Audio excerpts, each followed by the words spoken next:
লাশা গোরে বাজার গোয়ামার আমায় ভালোবেসে আদর করে আমায় বাসায় লাশা গোরে বাজার গোয়ামার আমি মা ও হারা ইতিম সেজে ওই আমি মা ও হারা ইতিম সেজে আমি ঘুরি দেখবি দাসে বাজার গোয়ামার আমায় ভালোবেসে আদর করে আমায় বাসায় লাশা গোরে বাজার গোয়ামার আমি বাহারা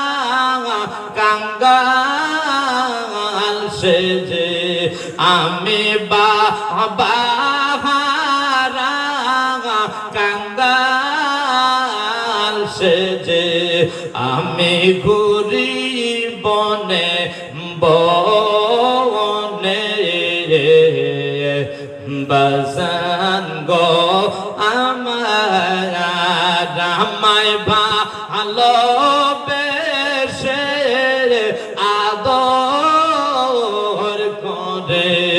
আমায় বাসায় লাশা গোরে বাজার গো আমার একটু দূর জোরে বল আল্লাহুম্মা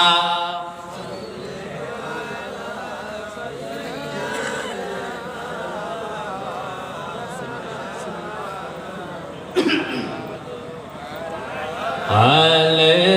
সাইয়্যিদিনা মাওলানা বাজানরে গভীর মনোযোগ আমার ভাইয়ের আমার বন্ধুগণ আজকে আমি আপনাদের দোয়ার বরকতে থাকতাম লাহোরে ঘাট নওগাঁও ডিস্ট্রিক্ট কিন্তু আপনাদের মহব্বত এখানে চলে এসেছি এখানে আসার কোনো কথা ছিল না আপনাদের চেহারা দেখতেছি আপনারা আমার দেখতেছেন কথা ডেকে না এই জান্নাতের বাগানে বসেছ আরে বাবা দুনিয়ার জমিনে অনেক টাকা কামাই করেছি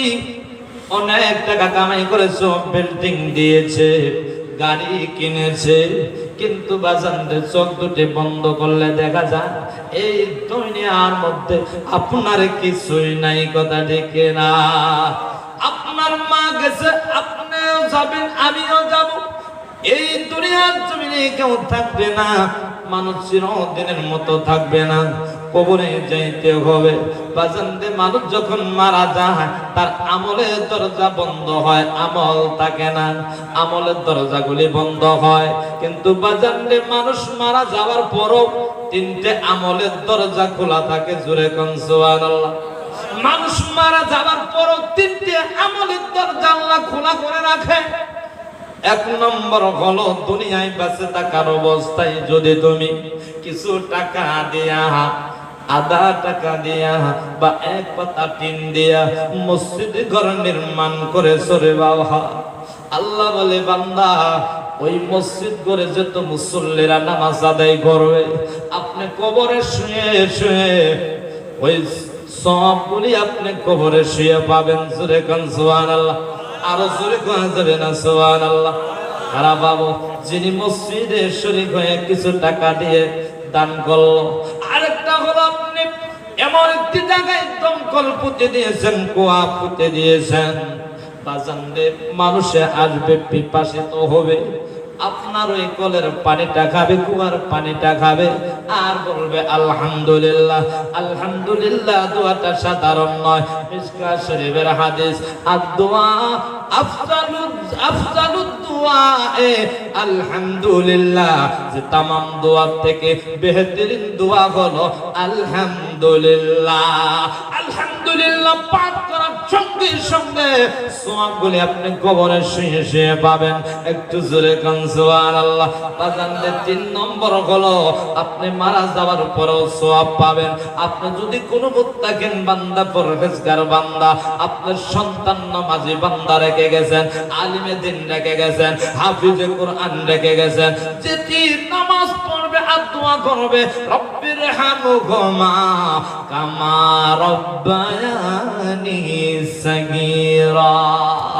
আল্লাহ বলে বান্দারে তোমার কবরে ওই সন্তানের দোয়াগুলি পৌঁছে যাবে, সন্তানের দোয়াগুলি কবরে শুয়ে শুয়ে পাবেন।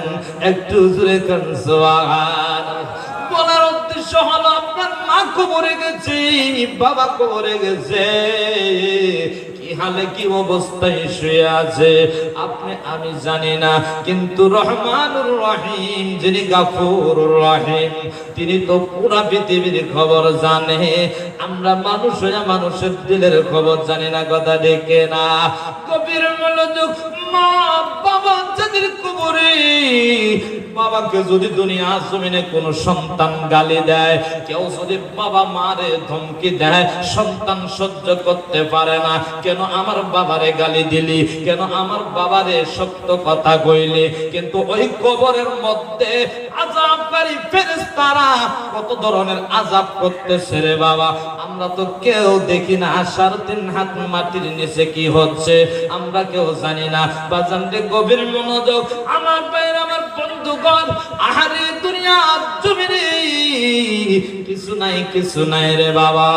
আমি বলতে চাই আমার দরদি ভাইরা, বাবা মার মহাব্বতে এখানে এই মসজিদ আল্লাহর ঘর। আমি বলেছি যে বাবা দুনিয়ার জমিনে এই 3টি বস্তু রয়ে যাবে,